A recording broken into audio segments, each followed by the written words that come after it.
All right, let's get into it. Today we are taking a deep dive into the most incredible piece of engineering on the planet, your own skeleton. But we're not just going to look at it as a bunch of bones. No, we're going to treat it for what it is, the masterfully designed machine that you live in and operate every single day.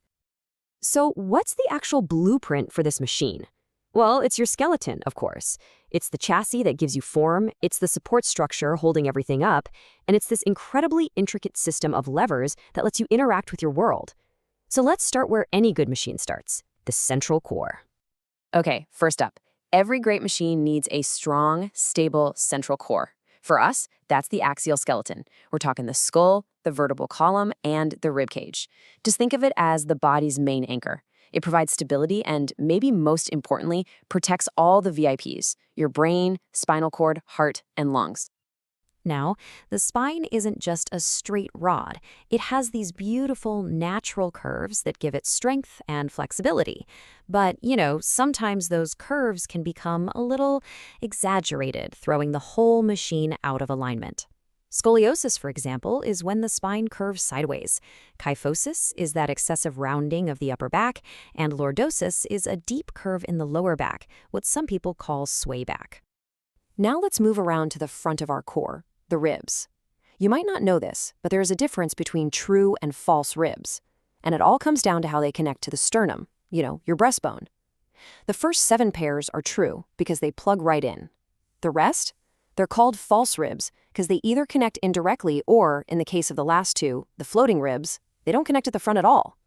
So, we've got our stable central core. What does our machine need next?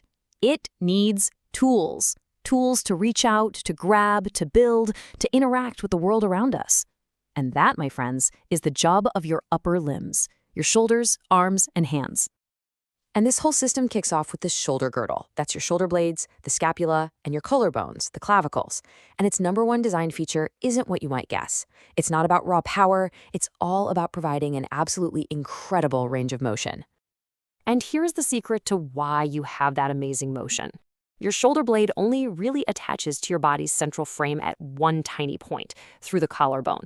It's a super loose connection, which is what allows your arm to swing and rotate in all these crazy ways. But there is a trade-off. All that mobility comes at the cost of stability, which is why shoulder dislocations are relatively common. Moving down into the forearm, we find 2 bones working as a team, the radius and the ulna. Here's a super easy way to remember which is which.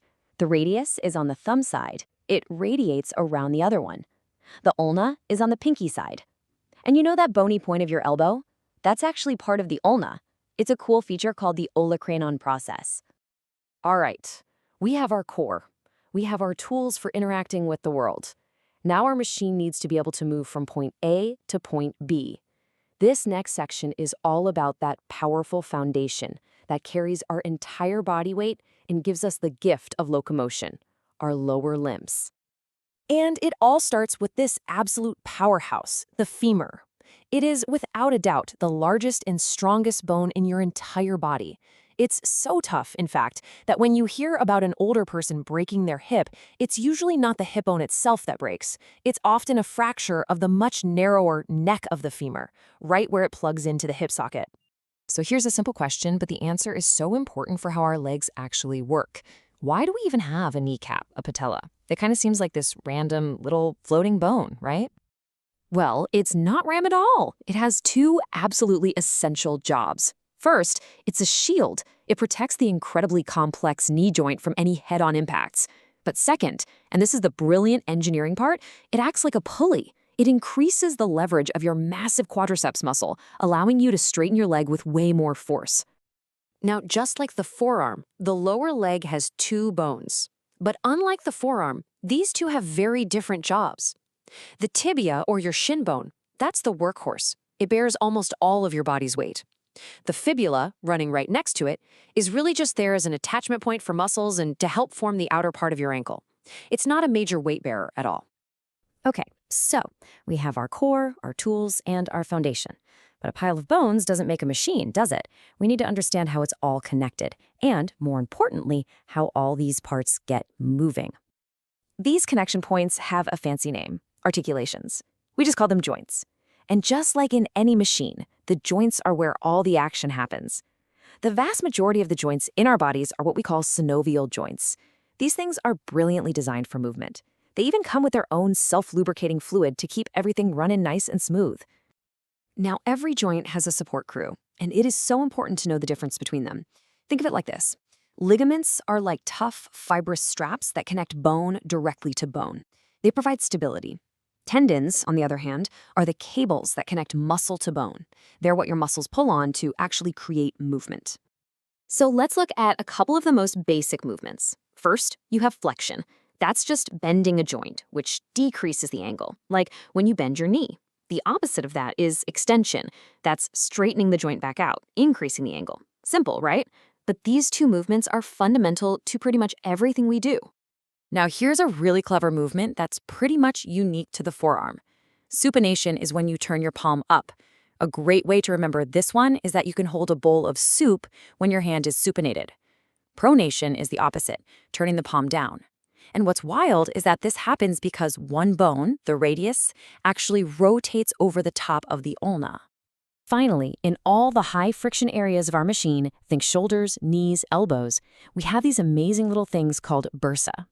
They are basically tiny, fluid-filled sacs that act like ball bearings.